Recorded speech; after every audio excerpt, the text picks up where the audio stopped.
মাছগুলোকে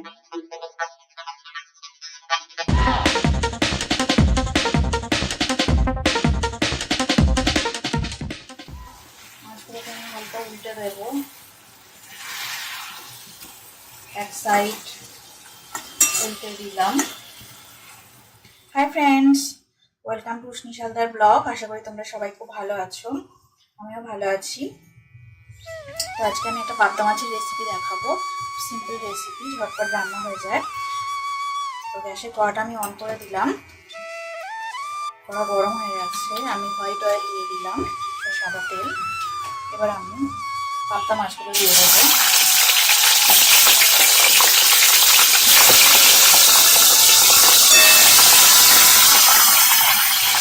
মাছের এক পিসটা ভালো হয়ে যাচ্ছে, আমি উল্টে দেবো মাছগুলো, উল্টে দিলাম। মাছগুলো হয়ে যাচ্ছে, আমি এবার একটা পাঁচটা মাছগুলো তুলে নেবো।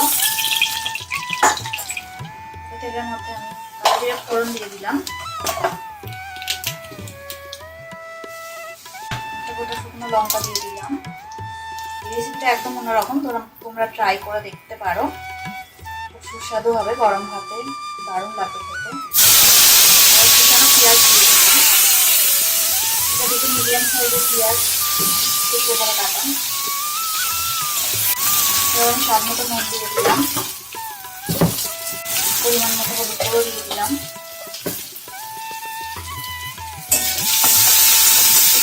ভালো করে পেঁয়াজটাকে নাড়াচাড়া করে নেব।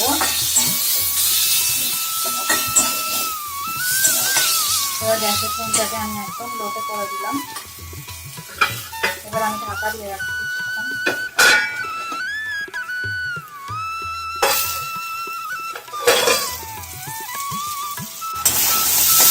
ঢাকাটা খুলে নিলাম, পেঁয়াজটা লাল লাল করে ভাজা হয়ে গেছে। আমি সামান্য জিরে বাটা দিয়ে দিলাম, একটু আদা রসুন বাটা দিয়ে দিলাম, 1 টিস্পুন করে আদা রসুন বাটা দিয়ে বাটা দিলাম। এবার মশলাগুলো ভালো করে মিশিয়ে নেব।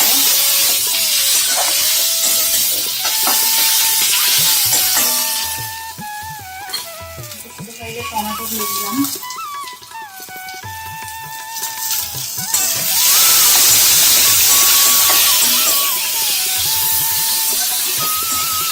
নাড়াচাড়া করে ভালো করে কষা কষা হয়ে যাবে, আমি একটু জল দিয়ে দেবো।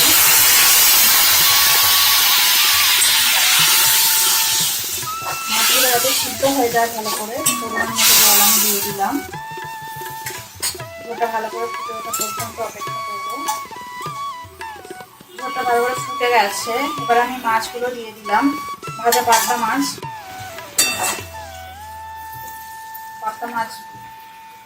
ভাজা আমি ঝোলের মধ্যে দিয়ে দিলাম।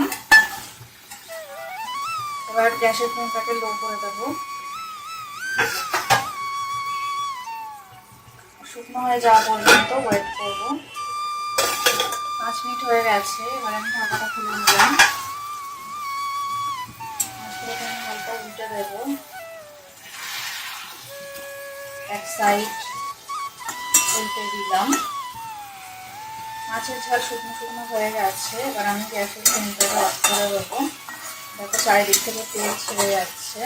এই ভিডিওটা যদি ভালো লেগে থাকে অবশ্যই চ্যানেলটাকে সাবস্ক্রাইব করে নিয়ে আমার পাশে থাকবে, আর বেল আইকনটা প্রেস করে দেবে, তাহলে আমার আরও নতুন নতুন রেসিপি তোমাদের কাছে পৌঁছে যাবে। আর অবশ্যই লাইক দেবে, শেয়ার করবে। সবাই সুস্থ থাকবে, ভালো থাকবে, আমার চ্যানেলে অবশ্যই থাকবে। Good bye, tata.